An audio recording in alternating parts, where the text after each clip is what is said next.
اختر صوفیہ کی خالی کرسی پر جا بیٹھا۔ سرخ روشنی میں ناچنے والے تمام جوڑے مدھم پڑ چکے تھے۔ صرف قالین پر ایک سرویٹ گرا ہوا تھا اور وہ جا چکی تھی۔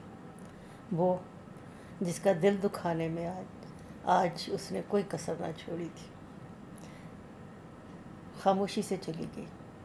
اس نے ایک بار بھی اختر کی طرف ناراضگی کے ساتھ نہ دیکھا تھا، کیونکہ اس کا دل سمندر تھا اور اختر تو محض ایک ٹوٹی ہوئی کشتی تھی جو موجوں پر ادھر ادھر تیرا کرتی ہے، جس کشتی میں کوئی ناخدا نہیں ہوتا، جس کے پتوار شکستہ ہوتے ہیں اور جس کے بادبانوں کے چیتھڑے اڑاتی سمندری ہوائیں قہقہے لگاتی ہیں، اور جب ایسی کشتی میں سوراخ ہو جایا کرتے ہیں تو یہی سمندر آغوش بڑھا کر دامن پھیلا کر اسے سمیٹ لیتا ہے، اور پھر کبھی کشتی ادھر ادھر ڈولتی نہیں پھرتی، نہ ہی کبھی خشک ساحلوں کی تلاش میں بھٹکتی ہے، نہ کبھی ریتلے کناروں کی تمنا کرتی۔ اختر نے اپنا ماتھا میز پر رکھ دیا۔ سامنے ابھی تک ایک پیالے میں کافی دھری تھی۔ اس کی نظر ساتھ والی کرسی پر پڑی۔ اس کرسی کی سیٹ پر ایک نیلا لفافہ پڑا تھا۔ بلیک اینڈ وائٹ کی بوتل آدھی ہو چکی تھی۔ ڈائننگ ہال میں سے اب کیبرے کی آوازیں آنا شروع ہو گئی تھیں، لیکن اختر کی آنکھوں سے نیند غائب تھی۔ بیڈ لیمپ کی مدھم روشنی اس کے تکیے، فون اور آرام کرسی کے ارد گرد ہالہ بنا رہی تھی۔ اس روشنی میں ہر بار وہ نیلے کاغذ کو کھول کر دیکھتا، اس کی تحریر پڑھتا، پھر بلیک اینڈ وائٹ کی سیاہ بوتل منہ سے لگا دیتا۔ خط اردو میں صوفیہ کے نام رقم تھا۔ بیٹی صوفیہ، سلامت رہو۔ کل تمہارا خط ملا تھا۔ اسی وقت خط کا جواب لکھتے، لیکن تمہارے والد نے مشاعرہ کروا رکھا تھا۔ شہدا صاحب کے چند شاگرد حسن اتفاق سے یہاں آ گئے تھے، سو ان سے ملاقات ہوئی، اور مشاعرے کی محفل نے تمہاری کمی کو بہت محسوس کیا۔ اگر تم ہوتی تو ایسے باذوق لوگوں کی محفل سے ضرور محظوظ ہوتی، اور کچھ اپنے کلام کی اصلاح کے لیے تمہیں مدد مل جاتی۔ باکیف میں نے تمہارا مسودہ چراغاں صاحب کو دکھایا۔ وہ پڑھ کر بہت خوش ہوئے اور کہنے لگی ایک بنگالی لڑکی کے لیے ایسی اردو لکھنا اور پھر اس میں شاعری کرنا باعث صد افتخار ہے۔ کل علی مرتضیٰ صاحب بھی آئے تھے، تمہارا ایڈریس مانگ رہے تھے۔ ان کا خیال ہے کورس پاس کرنے کے بعد تمہیں بنگالی اکیڈمی میں ترجمے وغیرہ کے لیے لگنا چاہیے، لیکن بٹیا میں نے تمہارا پتہ نہیں دیا، کیونکہ میں جانتی ہوں کہ تم انہیں ان کے خط کا جواب نہ دو گی، پھر انہیں گلہ ہوگا۔ تمہیں یہ سفر مبارک ہو صوفیہ بیٹی، لیکن جب میں رات کو بیٹھ کر سوچتی ہوں کہ اتنا بڑا مغرب ہے اور تم اکیلی ہو تو میرا دل خوف سے دھڑکنے لگتا ہے۔ تم نے میرا مشورہ نہیں مانا۔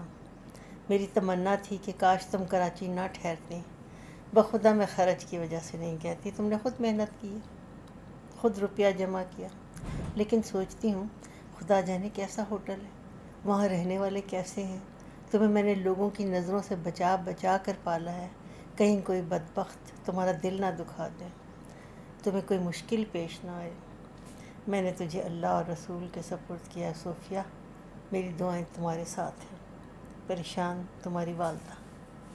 کراچی شہر رات کے پچھلے پہر میں اونگھ گیا تھا، اور اب ہوٹل کے سامنے والی سڑک کا ٹریفک بہت کم ہو گیا تھا۔ اکا دکا کار نکلتی تو اس کی آواز رات کے سناٹے میں آوارہ ڈائن کی کرہ بن جاتی۔ اختر نے منہ پر ٹھنڈے پانی کے چھینٹے دیے، خط کو لفافے میں بند کیا، پھر اپنے ریشمی ڈریسنگ گاؤن کی ڈوریاں باندھتا ہوا باہر نکل گیا۔ سرخ قالین سو رہا تھا۔ ہوٹل کے کمروں میں سے خراٹوں کی آوازیں آ رہی تھیں۔ ایک ایک قدم پر رکتا وہ کمرہ نمبر 19 کی طرف نکلا۔ ایک بوڑھی عورت سفید بالوں پر دھوتی کا پلو لیے اس کے سامنے کھڑی تھی اور کہہ رہی تھی میں نے اسے لوگوں کی نظروں سے بچا بچا کر پالا ہے، کہیں کوئی بدبخت اس کا دل نہ دکھا دے۔ نیچے سڑک پر سناٹے کو چیرتی ایک کار نکل گئی اور سنسناتی ہواؤں نے پوچھا علی مرتضیٰ کون ہے، اور صوفیہ اس کے خطوں کا جواب کیوں نہیں دیتی بھلا؟ اختر نے صوفیہ کے دروازے پر ہلکی سی دستک دی۔ اندر سے کوئی جواب نہ ملا۔ اس بار دستک اونچی ہو گئی تو کسی نے پوچھا کون ہے؟ یہ آواز صوفیہ کی آواز سے بہت مختلف تھی، جیسے رندھے ہوئے گلے سے آنسوؤں کو پی کر کوئی بولنے کی کوشش کر رہا ہو۔ میں ہوں اختر۔ دروازہ نہ کھلا۔ اس نے دروازے کے ساتھ منہ لگا لیا اور آہستہ سے بولا، صوفیہ، تمہارا جی نہیں چاہتا تو دروازہ نہ کھولو، لیکن مجھے معاف کر دو، ایک بار، صرف آخری بار۔ اندر سے برستی سسکیوں نے دروازہ کھولنا چاہا۔ سنو صوفیہ، میں تمہارا خط لوٹانے آیا ہوں، تمہاری والدہ کا خط۔ میں تمہارا دل نہیں دکھا سکتا صوفیہ۔ ساری بلیک اینڈ وائٹ جیسے پانی تھی۔ ذرا بھی اختر کو اس کا نشہ محسوس نہ ہو رہا تھا۔ اس کے پیروں میں کسی نے کیلیں ٹھونک دی تھیں اور وہ دروازے کے ساتھ گال لگا کر کھڑا تھا، دراز قد لیکن وفور غم سے کانپتا ہوا۔ دروازہ آہستہ سے کھلا، جیسے کوئی بلی اپنے گزرنے کے لیے راہ بنا رہی ہو۔ اندر بیڈ لیمپ روشن تھا۔ صوفیہ نے جلدی میں ساڑی اپنے گرد لپیٹ لی تھی۔ پلو کے کونے سے چابیوں کا چھوٹا سا گچھا بندھا تھا۔ اس کے بال کھلے اور کندھوں پر پڑے ہوئے تھے۔ اس کی آنکھوں کے پپوٹے سوجے نظر آ رہے تھے اور گالوں پر آنسوؤں کے داغ تھے۔ مجھے معاف کر سکتی ہو صوفیہ؟ اختر نے خط اس کی طرف بڑھا کر پوچھا۔ بولو صوفیہ، بولو۔ صوفیہ نے نگاہیں جھکا لیں۔ اختر اس کی طرف بڑھ آیا۔ وہ قد میں اس سے کتنی چھوٹی تھی، کتنی دبلی پتلی اور کتنی نازک۔ صوفیہ آہستہ سے بولی، بھلا میں آپ کو کس بات کی معافی دوں؟ اختر اس کے کندھے پر جھک گیا۔ یہ بال کتنے سیاہ تھے، درختوں کی چھاؤں کی طرح آرام دہ۔ بس تم کہہ دو میں نے معاف کیا، پھر میں چلا جاؤں گا۔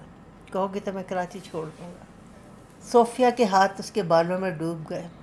لمحے بھر کے لیے اختر کا ماتھا اس کی گردن کو چومتا رہا۔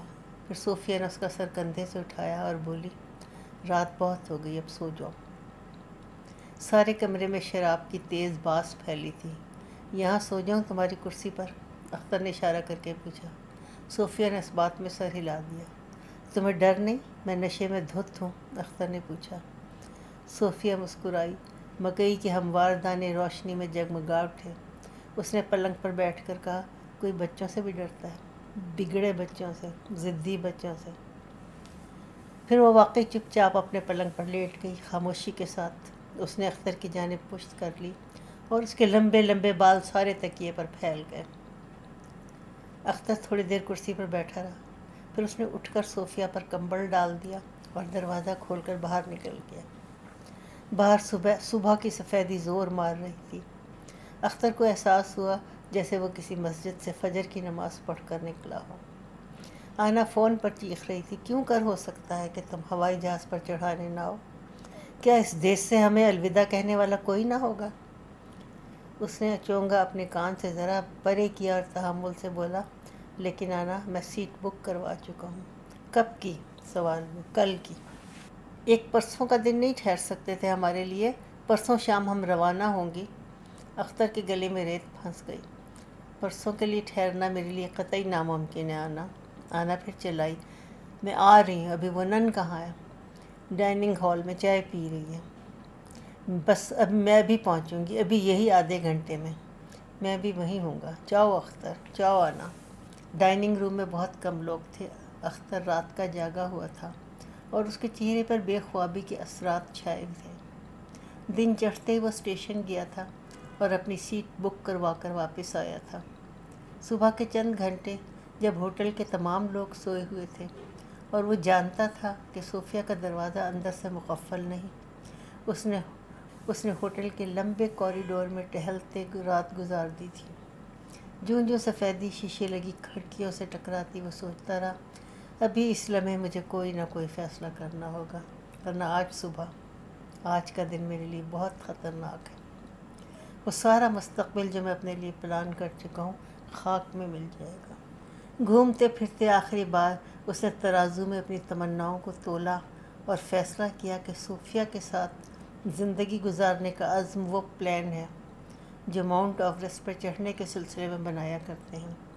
خالدہ، بنگلہ، کار، شراب، کلب، بھلا زندگی کی کس کس لگژری کی چبھن وہ بلا سکے گا؟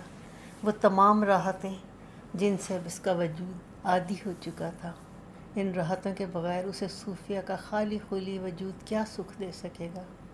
لاہور میں اپنے چچا چچی تھے، اپنا طبقہ تھا، اپنے معیار کے لوگ تھے، اور بالفرض وہ صوفیہ کو ان لوگوں میں لے بھی جائے تو اس سادی اجنبی دلہن کا چچا کے گھر میں کیسا خیر مقدم ہوگا؟ خالدہ کے سہارے جس گھر کا وہ مالک ہو سکتا ہے، کیا خالدہ کے بغیر وہاں اس کی اجنبی کو کوئی پوچھے گا؟ شنار دیش سے آئی ہوئی ہرنی سی دلہن، نازک دلہن، جس کے پاؤں فرش پر اس طرح پڑتے ہیں گویا وہ کنول کے پھولوں پر چل رہی ہے، چہروں پر گہنوں کے بغیر رادھا سا سنگھار لیے، آنکھوں میں چاند کی کرنیں سمیٹے، جب اجنبی ملک کی یہ دلہن میرے گھر میں پہنچے گی تو قومی برتری، نسلی امتیاز کے عادی، امارت اور دولت کے نشے میں سرشار اس کی سیرت کی اس موہنی کو کیا سمجھیں گے؟ اور پھر یہ باتیں تو چھوڑیے جناب اختر علی صاحب، ذرا لمحہ بھر کے لیے سوچیے، آپ کے ہاتھ جس انداز سے روپیہ خرچ کرنے کے عادی ہیں، روپیے نے جو جو راہیں آپ کے لیے کھولی ہیں، جس طرح آپ کی زندگی سہل بنائی ہے، کہ آپ ہالیڈے موڈ کی جذباتیت میں اس ساری سہولت کو کھو دیں گے اور محض ایک خیالی تصور کی خاطر اپنی ساری زندگی تباہ کر لیں گے اور ایسی راہوں پر چل دیں گے جو آپ کے لیے بالکل اجنبی، نہایت دشوار گزار اور بے حد انجانی ہے۔ جب صبح کی پیشانی کو سورج دیوتا نے چوما تو رات کی ساری جذباتیت کھوکھلی اور بچگانہ ہو چکی۔ جب صبح کی پیشانی کو سورج دیوتا نے چوما تو رات کی ساری جذباتیت کھوکھلی اور بچگانہ ہو چکی تھی۔ وہ اس نتیجے پر پہنچ چکا تھا کہ باہر کیف، اب اسی میں عافیت ہے کہ میں ایسی ملاقاتوں کو طول دیے بغیر یہاں سے جلد از جلد روانہ ہو جاؤں۔ وہ بغیر شیو کیے سوٹ پہن کر نیچے اترا اور ٹیکسی لے کر اسٹیشن پہنچ گیا۔ ایئر کنڈیشنڈ کوپے میں 4 دنوں کے لیے کوئی سیٹ نہ ملی، لیکن وہ اس وقت 3rd کلاس میں بھی لاہور پہنچنے کو تیار تھا۔ ہوائی جہاز سے وہ سفر کرنا نہ چاہتا تھا۔ بارکیف اسے اب اپنے گھر کی عافیت درکار تھی۔ اس گھر میں رائج معیار اور ان اصولوں کے بغیر اس کی زندگی بے سہارا تھی، قطعی بے سہارا۔ ٹکٹ خریدنے کے بعد اس نے اپنے خالدہ کو اپنے پہنچنے کی تار دی اور پھر واپس ہوٹل آ گیا۔ اتنا بڑا فیصلہ کر چکنے کے بعد اس کی طبیعت ہلکی ہو رہی تھی۔ آنا کا فون بند کرنے کے بعد اس نے اپنے تمام کپڑے الماری میں سے اٹھائے اور انہیں بستر پر ڈال کر کہا، ابھی واپسی آ کر سامان باندھوں گا، فی الحال آخری بار صوفیہ کے ساتھ ناشتہ کرنا باقی ہے۔ ہال میں بہت کم لوگ تھے، رات کی سرخی اور بوجھل فضا کا نام و نشان باقی نہ تھا۔ ساری میزوں پر ہلکے بسنتی رنگ کے میز پوچھ بچھے تھے اور دیواروں پہ لگی ہوئی تصویر صبح کی روشنیوں میں بہت تازہ اور بارونق لگ رہی تھیں۔ ناراض تو نہیں ہونا؟ اختر نے اس کے پاس کرسی کھینچ کر پوچھا۔ آخر کوئی وجہ بھی تو ہو۔ میں نے جان بوجھ کر تمہاری بے عزتی کی تھی، کل تمہارے مذہب پر حملہ کیا تھا۔ صوفیہ نے ہنس کر کہا، مذہب پر؟ تو ہمارے مذہب کیا 2 ہیں کہ تم حملہ کرتے؟ پھر بھی ہمارے یہاں کے لوگ تو کچھ یہی سمجھتے ہیں۔ اختر رک گیا۔ صوفیہ نے سر جھکا کر بڑی افسردگی سے کہا، اسی سمجھ کے پھیر نے تو اتنے فاصلے پیدا کر دیے ہیں۔ میں ان کے حصے کی بھی معافی تم سے مانگتا ہوں۔ مکئی کے دانے چٹکنے کی آواز آئی اور میں ملکہ بنگال اپنے لوگوں کی طرف سے تم سب کو معاف کرتی ہوں۔ وہ اپنے کمرے میں سے ارادہ کر کے آیا تھا کہ صوفیہ سے ملتے ہی اسے اطلاع دے گا کہ وہ کل لاہور جا رہا ہے، لیکن ملکہ بنگال کو یوں ہنستا دیکھ کر ہمت جواب دے گی۔ صوفیہ نے چائے کی پیالی بنا کر اختر کی طرف بڑھائی۔ اس پیالی میں سے عجیب شیرینی سی گھلی محسوس ہوئی۔ پتہ ہے اختر، ہمارا وطن تو ایک ہے، لیکن فاصلے نے عجیب نوشن ایک دوسرے کے متعلق پھیلا رکھے ہیں۔ واقعی؟ وہ اس کی سیاہ کشادہ آنکھوں کو دیکھ رہا تھا۔ بھلا کون کہتا تھا بنگال کا جادو اب نہیں چلتا؟ ہمارے ہاں بھی تو لوگوں کے متعلق عجیب باتیں مشہور ہیں۔ مثلاً؟ اختر نے پوچھا۔ اب مجھے وہ باتیں محمل لگتی ہیں۔ مثلاً اب تمہارا ہم لوگوں کے متعلق کیا خیال ہے؟ وہ ہنس کر بولی، تم لوگ گورے ہو، لمبے ہو اور کبھی پیٹھ کی طرف سے حملہ نہیں کرتے۔ اختر کے جی میں جیسے کسی نے گھونسا مارا۔ اسے وہ سفید ساڑی میں ملبوس یاد آ گئی جس پر چھانے کا اس نے پورا عزم کیا تھا۔ بیرا چاندی کے ٹرے میں ایک خط لیے اختر کے پاس آ گیا۔ اختر نے خط اٹھایا اور عادتاً 1 روپیہ چاندی کی تشتری میں رکھ دیا۔ سفید لفافے کو میز پر رکھ کر اختر نے لمبی جمائی لی۔ رات کی نیند ہولے ہولے اس کی طرف رینگ رہی تھی۔ آپ بہت زیادہ ٹپ کرتے ہیں اختر۔ بہت زیادہ ٹپ دی ہے آپ نے، اس نے پھر کہا۔ دونی دینے کا میں قائل نہیں، اس نے ہنس کر کہا۔ صوفیہ نے سر جھکا لیا اور ہنس کر بولی، آپ جیسے لوگ متوسط طبقے کے لیے زندگی کتنی مشکل کر دیتے ہیں۔ اگر آپ کی تقلید کریں تو جیب یہ بوجھ برداشت نہیں کر سکتی، اگر نہ کریں تو سفید پوشی اندر سے چٹکیاں کاٹتی ہے۔ اختر اس کے ننھے ننھے ہاتھوں کو دیکھ رہا تھا اور سوچ رہا تھا، بھلا علی مرتضیٰ کون ہے؟ وہ ان ہاتھوں کے لکھے ہوئے خطوں کا بھلا اس قدر مشتاق کیوں ہے؟ آپ نے خط پڑھا ہے؟ صوفیہ بولی۔ چچا جان کا خط ہے، پڑھ لوں گا۔ پڑھ لیجئے پہلے۔ وہ آہستہ آہستہ چائے پینے لگی۔ اختر نے پڑھا اور پھر اسے میز پر پھینک کر بولا، عجیب مصیبت ہے، میں یہاں چھٹیوں پر آیا تھا اور اب کام پیچھے پیچھے چلا آ رہا ہے۔ وہ خاموشی سے مسکراتی رہی۔ اختر نے خط اس کی طرف پھینک کر کہا، دیکھ لو، اگر ایک دن میں ختم ہونے والا کام ہو تو بھی بات ہے۔ صوفیہ نے بغیر پڑھے خط اس کی طرف لوٹا دیا۔ اب اگر میں اس وقت سیٹھ بابو والا کے پاس جاؤں تو سارا دن خراب ہو جائے گا۔ بھلا وہاں کیوں جانا ہے؟ صوفیہ نے بالآخر پوچھا۔ ہمارا کچھ کاغذ آنے والا ہے آج کل میں، اور جو کوٹیشنز ہم نے انہیں بھیجی ہیں مال اس قیمت پر ڈیلیور نہیں ہوگا۔ یعنی وہ تو محض آئی واش ہے، محض کاروباری دھوکہ۔ اصل قیمت تو وہ ہے جو چچا نے مقرر کی ہے۔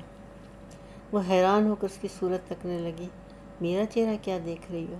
تم واقعی بلیک مارکیٹ کرتے ہو؟ واقعی؟ صوفیہ نے پوچھا۔ میں کوئی انوکھا اس مرض میں مبتلا ہوں؟ سارا زمانہ کرتا ہے، ساری دنیا کرتی ہے۔ صوفیہ نے سر جھکایا اور بولی، کرتی ہوگی، لیکن جی نہیں چاہتا کہ اپنے جاننے والے بھی اس لعنت میں گرفتار ہوں۔ لعنت کیسی؟ گیٹ رچ کوئک کا آج تو بس یہی طریقہ رہ گیا صوفیہ۔ بھلا دولت کی ایسی ضرورت بھی کیا؟ اس نے سادگی سے پوچھا۔ تو زندگی کی دوڑ میں پیچھے رہ جانے میں بھی کون سی بھلائی ہے؟ وہ خاموشی سے چائے پیتی رہی۔ بڑی دیر کے بعد وہ آہستہ سے بولی، واقعی اختر، زندگی کی دوڑ میں آگے بڑھنے کی ہوس عجیب راہیں سجھایا کرتی ہے۔ پچھلے سال مجھے بھی بڑی آزمائش کا سامنا کرنا پڑا تھا۔ ان دنوں میرے والد کا ایک دوست مچھلی پکڑنے کا سامان اور بٹیرے خرید رہا تھا۔ انہوں نے میرے والد سے بھی کہا، کچھ ساجھا ڈال لیں، زندگی کو بہتر بنانے کا یہ نہایت سنہری موقع تھا، نہایت سنہری۔ پھر انہوں نے شیئر ڈالا کہ نہیں؟ انہوں نے مجھ سے اس بات کا ذکر کیا۔ ان دنوں میں ایک مقامی مدرسے میں ہیڈ مسٹرس تھی اور میرے پاس کچھ فنڈز تھے۔ اچھا، ہیڈ مسٹرس بھی رہ چکی ہیں جناب؟ وہ ہنس دی اور کہنے لگی، جی ہاں، زندگی کی دوڑ میں بڑھنے کے لیے بہت کچھ کیا، صرف بلیک مارکیٹ نہیں کی۔ ہاں، تو میں کہہ رہی تھی کہ میرے پاس سرکاری پیسہ تھا، برسات کی چھٹیاں بھی قریب تھیں، اور میں اگر اس روپے کا استعمال کر لیتی تو 3 ماہ کے بعد آسانی سے واپس لوٹا سکتی تھی۔ نہ کسی کو علم ہوتا، نہ کچھ۔ پھر اس روز اسکول کا آخری دن تھا۔ ابا جی کا رقعہ میرے پاس دھرا تھا، جس میں 2000 روپے انہوں نے منگوائے تھے۔ 1000 میرے بینک میں موجود تھا، 1000 اسکول کے فنڈ میں۔ پھر اختر مجھ پر عجیب کیفیت طاری ہوئی۔ تم ہیلوسینیشن کو جانتے ہو نا؟ جانتے ہو؟ اب جانوں گا لاہور جا کر، اختر نے اسے گہری نظروں سے ٹٹول کر کہا۔ وہ ہنس کر بولی، مجھے تو یوں لگتا ہے جیسے میرا وہم ہو، لیکن سچ اختر، جب میں نے اسکول کے فنڈ کا چیک کاٹا اور اس پر دستخط کر لیے تو مجھے دفتر کے دروازے میں سے کسی نے میری طرف دیکھا۔ میں نے مڑ کر نظر کی تو صدر ایوب کھڑا تھا۔ اس کے چہرے پر صدیوں کا کرب تھا۔ اس کی آنکھیں کہہ رہی تھی، صوفیہ، جب تم جیسی لڑکی ایسا کریں گی تو ہم اوروں سے کیا توقع کریں گے؟ تم صدر ایوب سے بہت متاثر ہو؟ اختر نے زہر خند کے ساتھ پوچھا۔ کیوں بھلے لوگوں سے متاثر ہونا کیا معیوب بات ہے؟ لیڈر کبھی بھلے نہیں ہوتے صوفیہ بیگم۔ جب شیشے میں کھڑا درویش غائب ہو گیا اور میں نے چیک پھاڑ دیا تو سامنے والی دیوار پر لگا ہوا کیلنڈر پھڑپھڑا رہا تھا اور اس پر بنی ہوئی فیلڈ مارشل ایوب کی تصویر میں اس کرب کا رتی بھر شائبانہ تھا جو میں نے کھلی آنکھوں دیکھا تھا۔ لڑکیاں عام طور پر کھلی آنکھوں زیادہ خواب دیکھا کرتی ہیں، لیکن وہ لیڈروں سے متعلق نہیں ہوتے۔ اس نے نظریں جھکا لیں اور بولی، جو اسے لیڈر ہی نہ سمجھتا ہو پھر؟ اختر نے جھک کر اس کی طرف دیکھا اور بڑی طنز بھری مسکراہٹ سے پوچھا، اور جنابے والوں سے کیا سمجھتی ہیں؟ صوفیہ نے کندھے جھٹکے اور ننھے ننھے ہاتھ میز پر رکھ کر بولی، اختر تم مذاق سمجھتے ہو میری باتوں کو شاید، لیکن مجھے تو وہ اپنی قوم کا نجات دہندہ لگتا ہے۔ پتہ نہیں کیوں مجھے لگتا ہے جیسے وہ اتنا آنیسٹ، اتنا ایماندار ہو کہ کبھی کبھی اس ایمانداری کی اسے بہت قیمت ادا کرنی پڑتی ہوگی۔ اختر نے ذرا سا حسرت محسوس کیا اور چڑ کر بولا، لیڈروں کے پیچھے یوں دیوانی ہونے والی لڑکیوں کا انجام عموماً جیل ہوتا ہے۔ وہ ہنس دی، مکئی کے دانے چٹکے، اور پھر اس نے بڑی خوش خلقی سے کہا، جیل وغیرہ تو کسی پازیٹیو قسم کی شخصیت کے لیے ہوتا ہے، ہم جیسی لڑکیاں تو بس سوچتی ہیں، اب بغیر کچھ کیے اپنی زندگی بتائی جاتی ہیں۔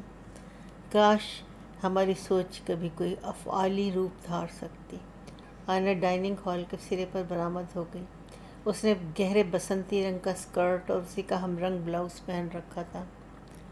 پیروں میں بغیر ہیل کی بالکل سپاٹ جوتیاں تھیں اور بال دو چھوٹی چھوٹی چوٹیوں میں بندھے سینے پر پڑے تھے۔ اس وقت وہ 10ویں جماعت کی ایک ایسی لڑکی لگ رہی تھی جو 10ویں میں بھی غلطی سے داخل ہو گئی ہو۔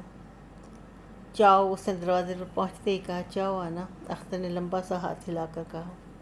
صوفیہ کے چہرے پر عجیب سکون تھا اور اس سکون پر بار بار ایک اطمینان بھری مسکراہٹ یوں بکھر جاتی جیسے کھلے دروازے میں سمندری ہوا کے جھونکے۔ بدبخت، کل تم کہاں تھے سارا دن؟ آنا نے آتے ہی بولی۔ تم کہاں تھی سارا دن؟ میں یہاں آئی تھی شام کو، پوچھ لو نن سے۔ نن نے اس بات میں سر ہلایا۔ اختر نے جی میں سوچا، اگر کہیں میں تھوڑی دیر ٹھہر جاتا اور زمان علی کے گھر نہ جاتا تو رات والا واقعہ کتنی آسانی سے اوائڈ کیا جا سکتا تھا، کتنی آسانی سے۔ سامنے بیٹھی آنا بالکل اسکول گرل لگ رہی تھی اور ٹانگ پر ٹانگ دھرے مزے سے ٹانگیں ہلا رہی تھی۔ آنا، آج تو مجھے یقین نہیں آتا کہ تم نے 3 سال ایمبیسی میں کام کیا ہے۔ پوچھ لو اطالوی ہائی کمیشن سے، غضب کا کام کرتی تھی، غضب کا کام کرتی تھی، غضب کا۔ کبھی ایک فائل میز پر چھوڑ کر گھر نہیں آتی تھی۔ تو اب جا کیوں رہی ہو؟ آنا نے مسکرا کر کہا، اپنے فدن ساتوں کی تلاش میں، اور کیا؟ تجھے کہاں فدن ساتوں ملے گا، خام خواہ کی خوش فہمی ہے۔ آنا نے پھریری لی اور سینے پر صلیب کا نشان بنا کر بولی، خدا قسم اختر، اس وقت منحوس باتیں نہ کرو، کبھی کبھی ایسی باتیں سچ ہو جایا کرتی ہیں۔ صوفیہ خاموشی سے چائے پی رہی تھی اور اس کے چہرے سے مسکراہٹوں کے جھونکے ٹکرا رہے تھے۔ آنا نے جلدی سے اطالوی میں ایک گندی سی گالی دے کر پوچھا، اور یہ تم کل کیوں جا رہے ہو کمبخت؟ صوفیہ نے پیالہ واپس رکھ دیا۔ اس کی آنکھیں بہت کشادہ ہو گئیں، وہ خواب میں ڈر گئی تھی۔ بس مجھے جانا ہے، میں پرسوں کا دن یہاں نہ ٹھہروں گا۔ صوفیہ نے منہ پھیر لیا اور اس کی آنکھوں میں بارش کی دھمکی تھی۔ کیوں؟ بس مجھے کام ہے۔ یہ بھی کوئی بات ہے؟ تمہاری کزن کو بھلا ایئرپورٹ پر کون الوداع کہنے آئے گا؟ مجھے تو خیر کچھ دوست ملنے آ ہی جائیں گے۔ کزن کے ساتھ اس کی دوست جو ہے، لیکن پھر بھی یہ انتہا کی بدتمیزی ہے، تم ایک دن بھی نہیں ٹھہر سکتے؟ اس کی چوٹیاں سینے پر گھڑی کے لٹکن کی طرح ہلنے لگیں۔ نہیں بھائی، وجہ؟ کئی ایسی باتیں ہوتی ہیں جن کی کوئی وجہ نہیں ہوتی۔ صوفیہ کا چہرہ جھکا ہوا تھا اور وہ لب کاٹ رہی تھی۔ پنجاب کے لوگ ہوتے ہی انریزنیبل ہیں، وہ میز پر ہاتھ مار کر بولی۔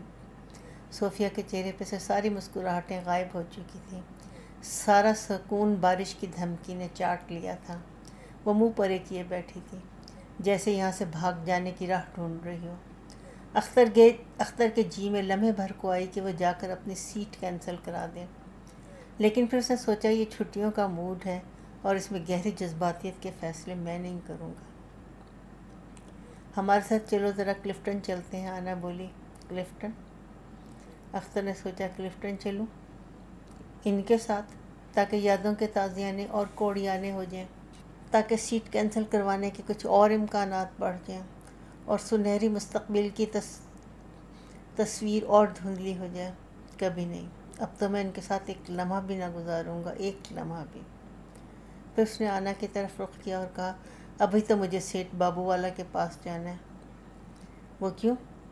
صوفیہ آہستہ سے اردو میں بولی، بلیک مارکیٹ والی بات بتانے کی حماقت نہ کرنا، یہ لوگ بڑے محب الوطن ہوتے ہیں۔ اختر نے بڑے جوش سے کہا، ذرا سا کام ہے، کام کر کے آ جانا وہاں۔ اچھا کوشش کروں گا، لیکن وعدہ نہیں، صرف کوشش۔ آنا چڑھ کر بولی، اچھا تو نہ آنا، یہاں کون مرا جاتا ہے، پاک ماریا، کس قدر نخرہ ہو گیا اس آدمی کا۔ اچھا تو اب میں چلوں؟ جاؤ جاؤ، منع کون کرتا ہے، روکتا کون ہے؟ آنا نے منہ پھیر لیا۔ آؤ صوفیہ، ہم دونوں سمندر کنارے چلتے ہیں۔ صوفیہ نے نظریں اٹھا کر اختر کی طرف دیکھا اور آہستہ سے بولی، کاغذ کی اگر آپ کو کم قیمت ملے گی تو کیا آپ کو بہت نقصان ہوگا؟ ارے نقصان نہیں ہوتا صوفیہ، لیکن ویسے نفع سے گزارا بھی نہیں ہوتا۔ صوفیہ نے نظریں جھکا لی اور بڑی پژمردہ آواز میں کہا، کاش آپ کی حرکات قومی مفاد کے اس قدر منافی نہ ہوتی۔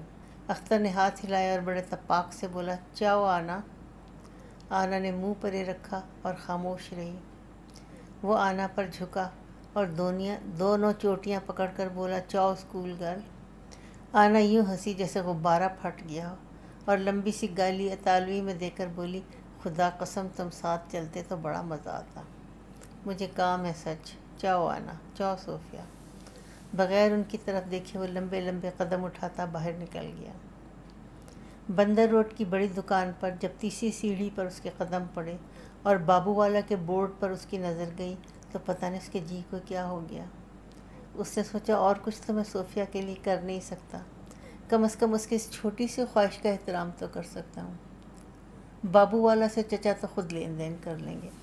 ہاں یہ بات ضروری تھی کہ اگر ایک زبانی سودا طے ہو جاتا تو کسی قسم کا خطرہ نہ ہوتا، پھر دام بھی اپنی مرضی کے ملتے۔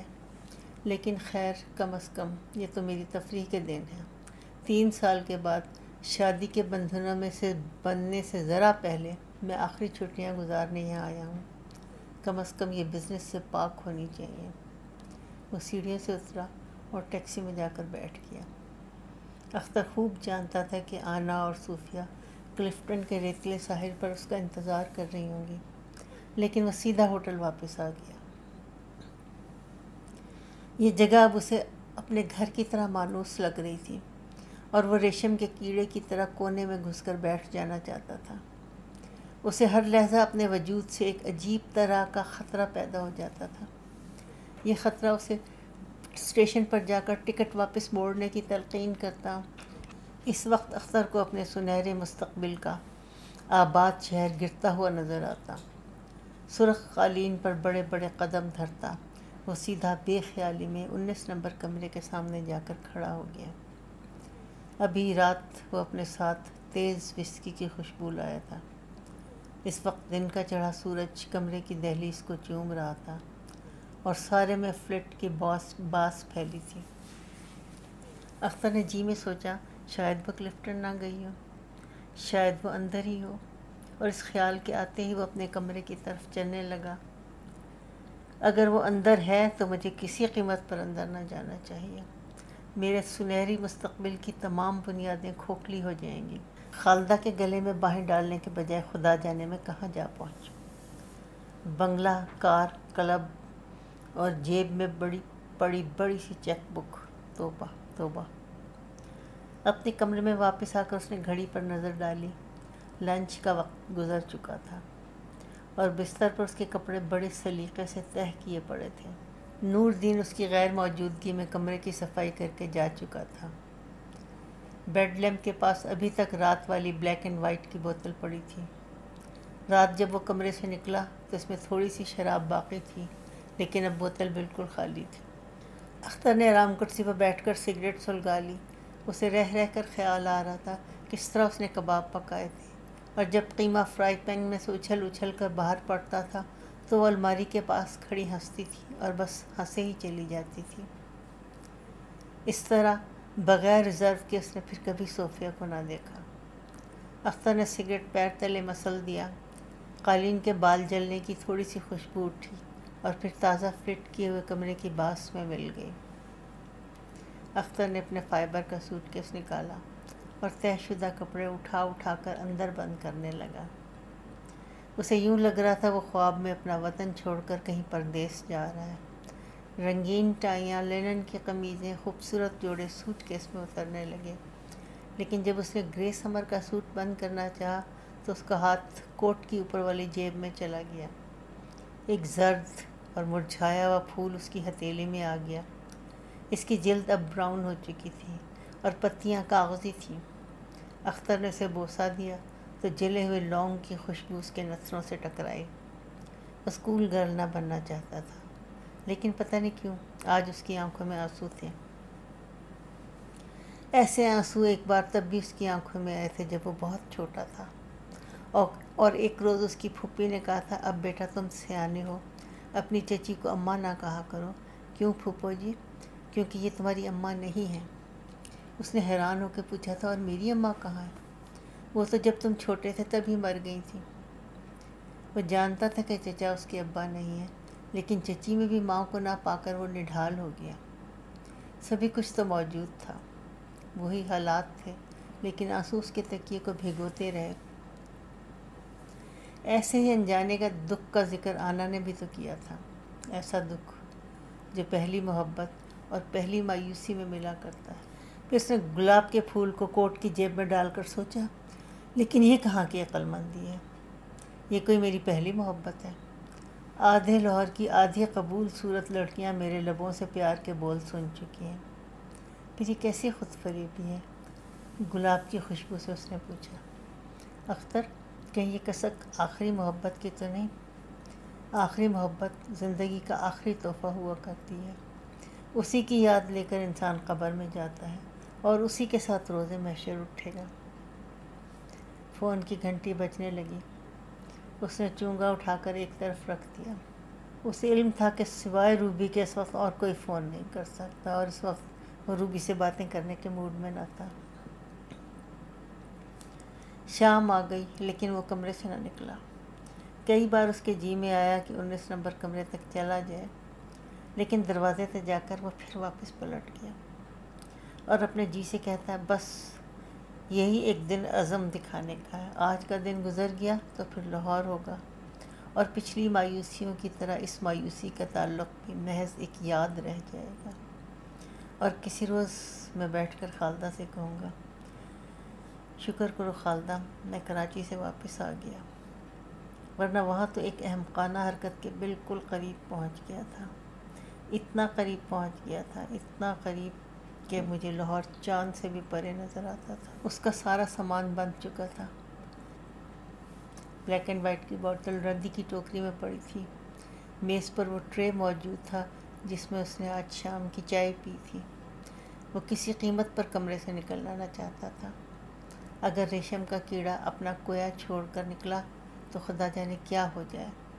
چائے کے ایسے 3 ٹرے نوردین اسے پہنچا چکا تھا، اور وہ خاموشی سے رات پڑنے کا انتظار کر رہا تھا۔ پھر رات آ جائے گی اور میں سو جاؤں گا، اور کل صبح مجھے رخصت ہو جانا ہے، حسین دیسوں میں سب سے حسین دیس پنجاب کی طرف روانگی، اور وہاں لاہور کے اسٹیشن پر خالدہ آئی ہوگی۔ اس نے نائلون کی کوئی بھڑکیلی ساڑی پہن رکھی ہوگی، پٹھانوں کی خوبرو لڑکی کے چہرے پر اوپر کو اٹھی ہوئی سیاہ اینکیں ہوں گی، اور لبوں پر آتشی لپسٹک ہوگی۔ آنے جانے والے مسافر اور قلی اس کی طرف للچائی نظروں سے دیکھیں گے، اور جیسے یہ نظریں اس لمبے چوڑے قصیدے کے اشعار ہوں گے جو اس کی شان میں کہا گیا ہو۔ پھر سفید گردن کو جھٹکا دے کر وہ مجھے دیکھتے ہی پوچھے گی، نائلیکس لائی ہو اختر؟ اور جب وہ جھوٹ کہے گا کہ بکس میں سب رنگ موجود ہیں تو للچائی ہوئی نظروں کے ساتھ اس سے بغل گیر ہو جائے گی، اور اس کے بازو کا سہارا لیے وہ اسٹیشن سے یوں روانہ ہوگی جیسے بیوٹی کمپٹیشن میں فرسٹ آئی ہو۔ لیکن شام رینگ رہی تھی اور سگریٹوں کا ڈبہ ختم ہو چکا تھا۔ اختر خاموشی سے اٹھا اور چور نظروں سے کوریڈور کو دیکھتا ہوا لفٹ کی طرف بڑھ گیا۔ رات آ گئی تھی، لیکن اس نے نہ تو دوپہر کا کھانا کھایا تھا، نہ ہی وہ رات کو ڈائننگ ہال میں گیا۔ اسے ڈر تھا کہیں صوفیہ اسے ہال میں نہ مل جائے۔ وہ کسی قیمت پر اس سے علیحدگی میں نہیں ملنا چاہتا تھا۔ سگریٹ پی کر اب اس کے حلق میں جلن ہونے لگی تھی اور آواز بیٹھ گئی تھی۔ پھر اس نے فون اٹھایا اور آنا کا نمبر ملایا۔ کون؟ نیند میں ڈوبی ہوئی آواز نے پوچھا۔ میں ہوں اختر۔ اختر آنا، دفع ہو جاؤ۔ ٹھہرو، فون نہ بند کرنا، مجھے تم سے کچھ کہنا ہے۔ آنا نے جوش سے کہا، اگر کچھ کہنا تھا تو کلفٹن کیوں نہ آ گئے؟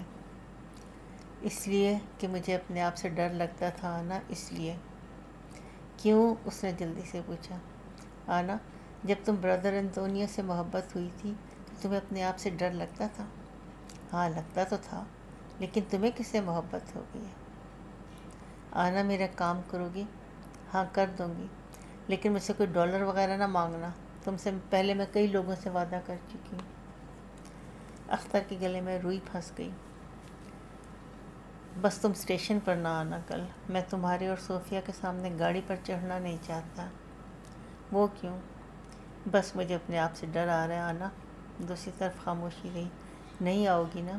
نہیں آؤں گی۔ لیکن بھائی تم لوگ بڑے فنی ہو، تم بھی اور صوفیہ بھی۔ اس نے حیران ہو کر اپنے آپ سے کہا۔ اس نے کیا کیا؟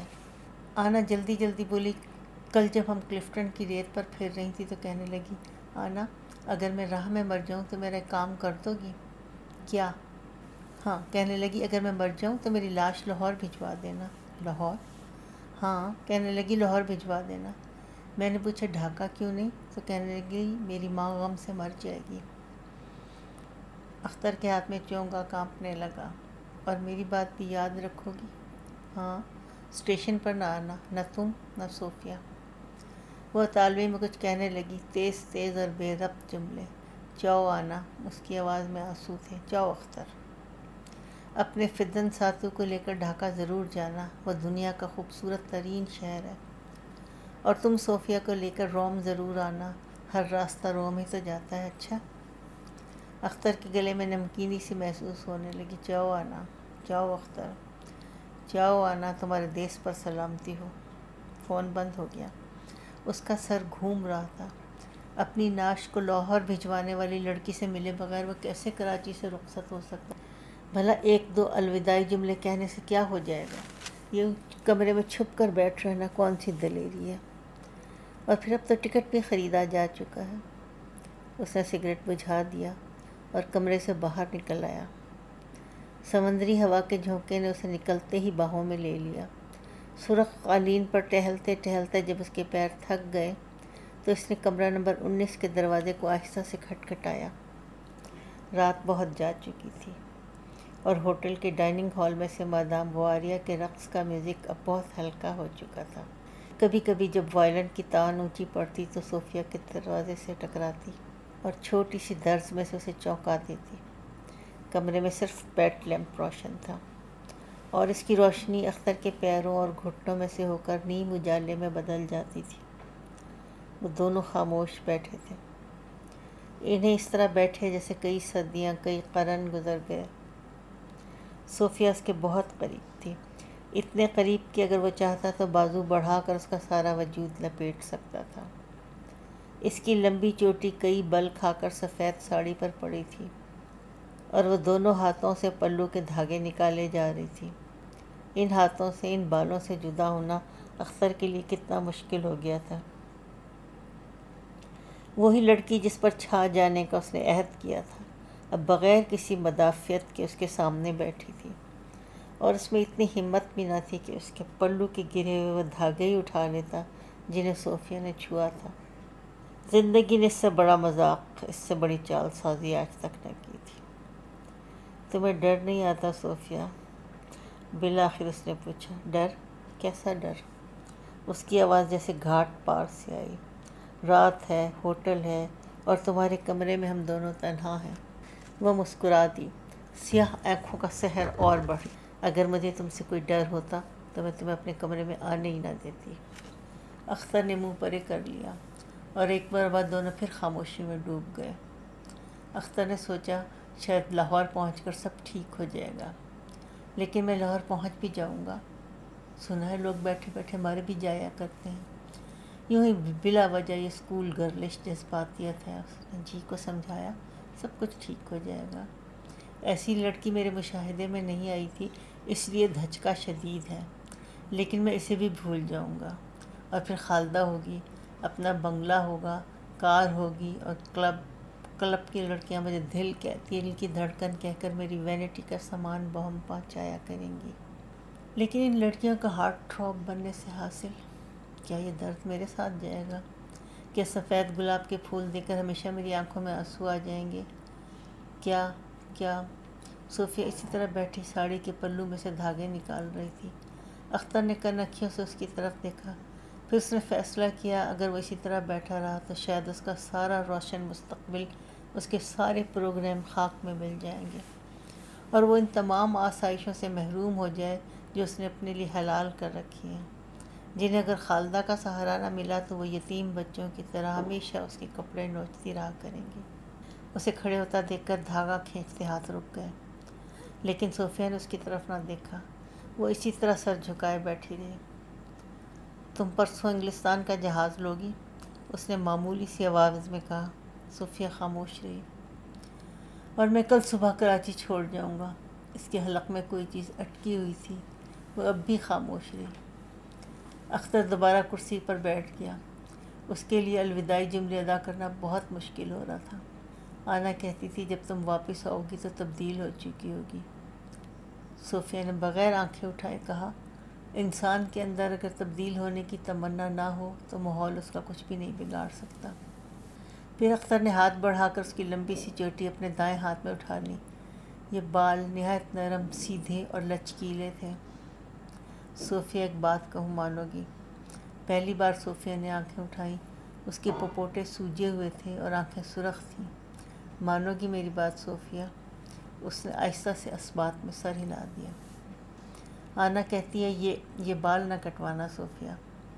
صوفیہ نے سر جھکا لیا۔ ناگن اس کے ہاتھ سے پھسل کر صوفیہ کے گھٹنے پر جا گری۔ یہ مشرق کا سمبل ہے اور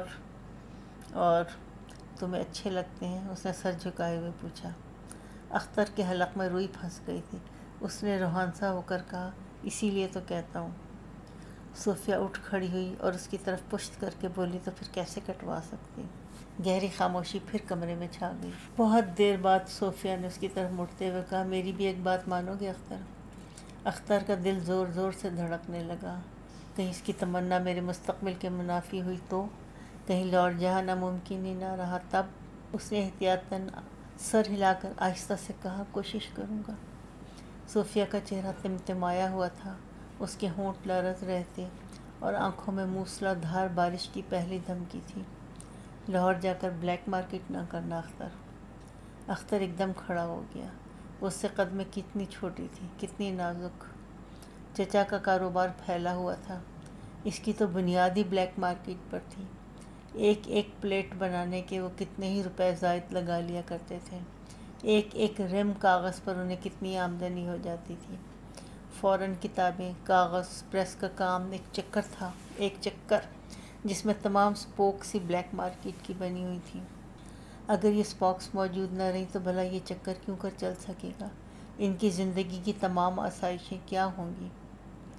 تمہیں بلیک مارکیٹ سے بہت نفرت ہے کیا؟ اس نے صوفیہ سے پوچھا۔ اگر بلیک مارکیٹ تمہیں نفع پہنچاتا اور کسی کا نقصان نہ کرتا تو شاید میں اسے گوارا کر لیتی، لیکن اختر نے اسے گاہک بن کر سمجھایا، صوفیہ ہمارے بلیک مارکیٹ سے کسی کو نقصان نہیں پہنچتا، ہم ان سے زائد رقم وصول کرتے ہیں جن کے پاس بلیک مارکیٹ ہی سے کمایا ہوا وافر روپیہ جمع ہے۔ یہ وافر روپیہ کبھی میری جیب میں آ جاتا ہے اور کبھی ان کی گرہ میں چلا جاتا ہے۔ صوفیہ 2 قدم پیچھے ہٹ گئی، اس کی آنکھوں سے نمی غائب ہو چکی تھی۔ تم سمجھتے ہو گرہ کٹ جب دوسرے جیب کترے کا نقصان کر سکتا ہے تو کرے، لیکن میں اس انسان کے لیے کہہ رہی جو تمہارے سارے نفع میں سے پائی کا بھی حقدار نہیں۔ کہیں نہ کہیں اس کی حق تلفی ہو جاتی ہے۔ تم اپنی آسائشوں کو کس کی قربانی دے کر خرید رہے ہو؟ شاید تمہیں اس کا علم نہیں ہے۔ اختر خاموش رہا۔ اس وقت یہ دھان پان سی لڑکی اسے ایک چٹان کی طرح سخت نظر آ رہی تھی۔ انسان کب تک اپنی آسائشوں کے لیے اپنے برگزیدہ آدمیوں کی قربانی دیتا رہے گا؟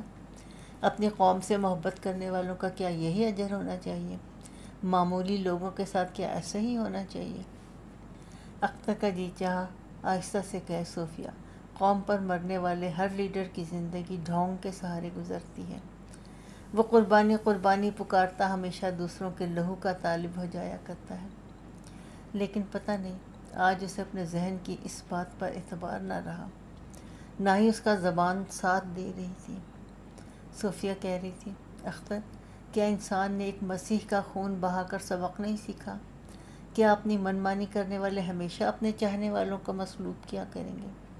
اختر اس دیوانی اسکول گرل سے 2 قدم پیچھے ہٹ گیا، لیکن وہ اس کی طرف بڑھ آئی۔ اس کے ہونٹ لرز رہے تھے اور آنکھوں میں پھر موسلادھار بارش کی دھمکی تھی۔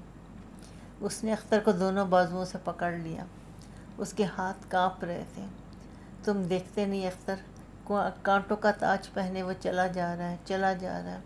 تم اسے اس کے انجام سے نہیں بچاؤ گے، تم اسے ان لوگوں کے ہاتھوں سے نہیں بچاؤ گے جو اپنی آسائشوں کے خاطر اپنے نجات دہندہ کو صلیب پر چڑھا دیا کرتے ہیں۔ بولو اختر، بولو۔ اختر نے آہستہ سے کہا، میں کوشش کروں گا صوفیہ۔ صوفیہ نے اس کے بازو چھوڑ دیے اور ڈوبی ہوئی آواز میں بولی، اگر تم وعدہ کر لیتے تو مجھے کوئی غم نہ رہتا اور میں آسانی سے یہاں سے چلی جاتی۔ اختر نے دونوں ہاتھوں کے پیالے میں اس کا چہرہ اٹھا کر پوچھا، کوئی غم نہ رہتا صوفیہ؟ کوئی غم بھی نہ رہتا۔ صوفیہ نے جلدی سے اس کی طرف پیٹھ کر لی اور آنسو اس کی آواز پر غالب آ گئے۔ نیچے موزیک کی گرے اور سیاہ فرش پر بارش کی پہلی بوندیں برسنے لگی۔ اب تم چلے جاؤ اختر، چلے جاؤ۔ صوفیہ، اب چلے جاؤ اختر، مجھے اسٹیشن پر چھوڑنے آؤ گی؟ صوفیہ نے مڑ کر اس کی جانب دیکھا اور مسکرا کر بولی، کوشش کروں گی، لیکن اس کی ساری مسکراہٹ ٹکڑے ٹکڑے ہو کر بارش میں بہہ گئی۔ اختر نے باہر نکل کر دروازہ بند کیا تو اسے محسوس ہوا وہ تحت الثری میں اترتا چلا جا رہا ہے۔ گاڑی فراٹے بھرتی لاہور کی طرف جا رہی تھی۔ ہر بار اختر رومال کو اپنی آنکھوں پہ دھر لیتا تو گاڑی کے ہچکولوں کے باوجود اسے احساس ہوتا کہ وہ 9 نمبر کمرے میں موجود ہے۔ ابھی دروازہ کھول کر ایک چھوٹی سی لڑکی داخل ہوگی اور کہے گی، معاف کیجیے، مجھے 19 نمبر میں جانا ہے۔ لیکن اس بار وہ عادی فلرٹ کی طرح نہیں کہے گا، کاش آپ یہ غلطی بار بار کریں۔ آج اس کی ساری شوخی، ساری حاضر جوابی ہولے ہولے غائب ہو رہی تھی۔ اس کے ہم سفر نے 2-1 بار اس سے گفتگو کرنے کی کوشش بھی کی، لیکن وہ طبیعت کی خرابی کا بہانہ کر کے صبح سے ہی لیٹ گیا تھا۔ سارے رسالے، سارے اخبار فضول ثابت ہوئے۔ جب وہ اخبار کھولتا تو حروف گڑبڑ ہو جاتے اور کراچی اسٹیشن پر کھڑی سفید ساڑی پہنے ایک تنہا لڑکی اس کی نظروں کے سامنے آ جاتی۔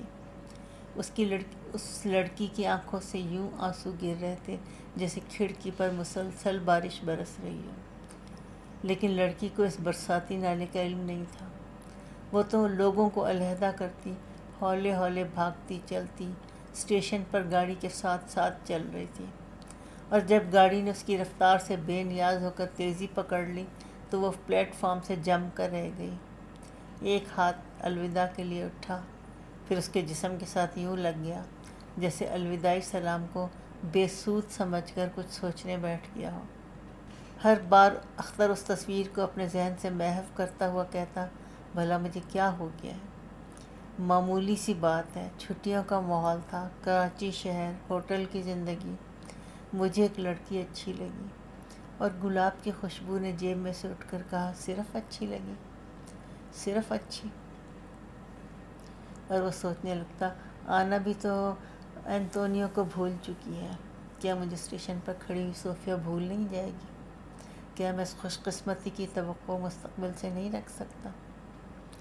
گاڑی چھوٹے اسٹیشن چھوڑتی کھٹاکھٹ بھاگتے چلی جا رہی تھی، اور وہ گہری شام کو باہر کھلی جگہوں پہ اترتے دیکھ کر سوچ رہا تھا، سارا سنہرا مستقبل لاہور میں ہے۔ 2-4 سال میں چچا بزنس سے ریٹائر ہو کر گھر بیٹھ جائیں گے، پھر پریس، کتاب گھر، دکان، دفتر، سب کچھ اس کا ہوگا۔ وہ اور خالدہ آج بھی گلبرگ میں رہتے ہیں اور کل بھی رہیں گے۔ نہ کوئی تبدیلی آئے گی، نہ مشکل درپیش ہوگی، بس اس کی توند بڑھ جائے گی اور خالدہ اپنے بالوں کو مہندی اور ہائیڈروجن کے ساتھ رنگنے لگے گی۔ خالدہ سے شادی اتنی عام ہوگی جیسے انسان سانس لیتا ہے، کھاتا ہے، سو رہتا ہے، لیکن اٹھنے پر پھر اس کی سانس چلتی رہتی ہے، بس چلتی ہی رہتی ہے، اور اس کا احساس کبھی ہو نہیں پاتا۔ چچا نے اس کی زندگی سنواری تھی اور خالدہ کو مد نظر رکھ کر سنواری تھی۔ اب وہ خالدہ کا سہارا لے کر اپنا مستقبل سنوارنے چلا تھا۔ اختر کو پیسے کی قدر و قیمت کا علم تھا۔ وہ خوب جانتا تھا روپے کے بغیر زندگی کتنی مشکل ہو سکتی ہے، اسی لیے وہ کراچی سے یہاں آ پہنچا، ورنہ اسٹیشن پر کھڑی صوفیہ، لوگوں سے بے نیاز آنسو بہاتی صوفیہ، اس خیال کے آتے ہی اختر کی آنکھوں میں محبت کی ساری تازہ چبھن آ گئی۔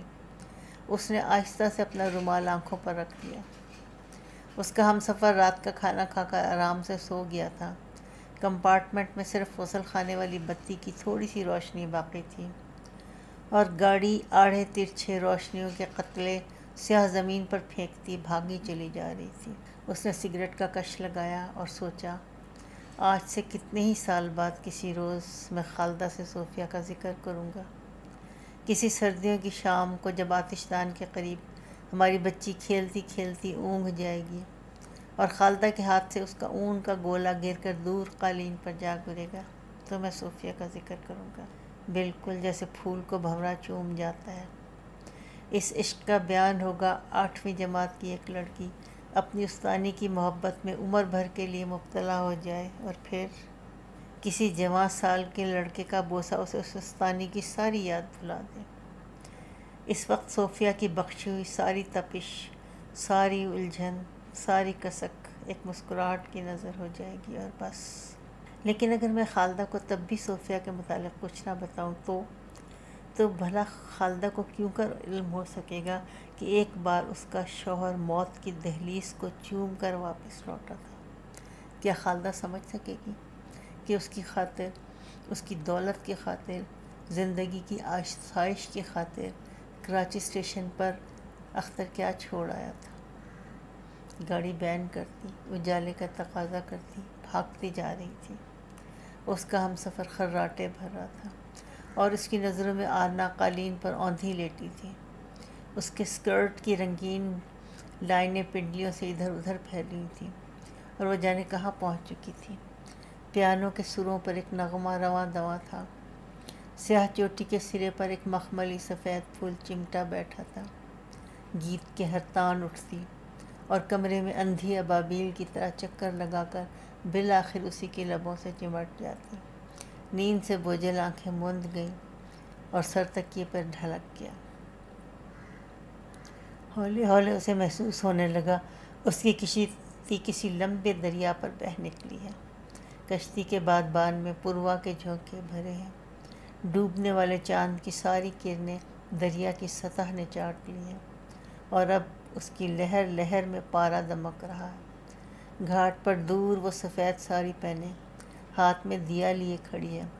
جب پتوار پانی کی سطح کو چھوتا ہے تو گھاٹ کی اس جانب سے ایک ہلکی سی صدا آتی ہے، جیسے کوئی گیت کے چپو باندھ کر اسے لینے آ رہا ہو۔ چاندی کا سارا پارا دریا نے پی لیا ہے۔ کشتی کے بادبان میں پروا بس گئی ہے، اور پتوار لہک لہک کر ڈوبتا ہے، ابھرتا ہے، اور لہجہ بہ لہجہ وہ دیا، وہ ساڑی قریب آ رہی ہے۔ وہ ہڑبڑا کر اٹھ بیٹھا۔ اس کی گاڑی اسٹیشن پر رکی ہوئی تھی۔ ساتھ ہی کوئی گز بھر دور سبز ڈبوں والی کوئی دوسری ٹرین بھی کھڑی تھی۔ سامنے والے ڈبے میں اونگتے ہوئے مسافر کھڑکیوں میں سے نظر آ رہے تھے۔ اختر کا دل کن پٹیوں کے قریب بج رہا تھا۔ اس نے فرسٹ کلاس کی کھڑکی کھولی۔ سامنے گارڈ سبز بتی لیے کھڑا تھا۔ کون سا اسٹیشن ہے جی؟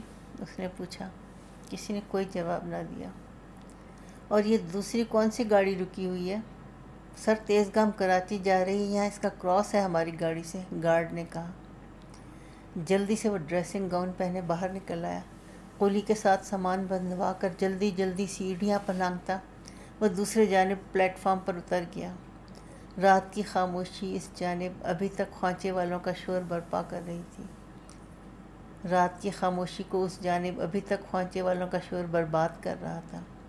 وہ تیزی سے ایک انٹر کے ڈبے میں بیٹھ گیا اور اس کا دل حلق کے قریب ہی کہیں قلہ بازیاں لگا رہا تھا۔ سامان اندر لگانے والے قلی کو پیسے ادا کر کے اس نے کہا، ذرا ٹکٹ ٹیکر کو بھیج دینا، مجھے کراچی کا ٹکٹ خریدنا ہے۔ گاڑی روشنی کے آڑے ترچے قطرے پھینکتی کراچی کی طرف جانے لگی۔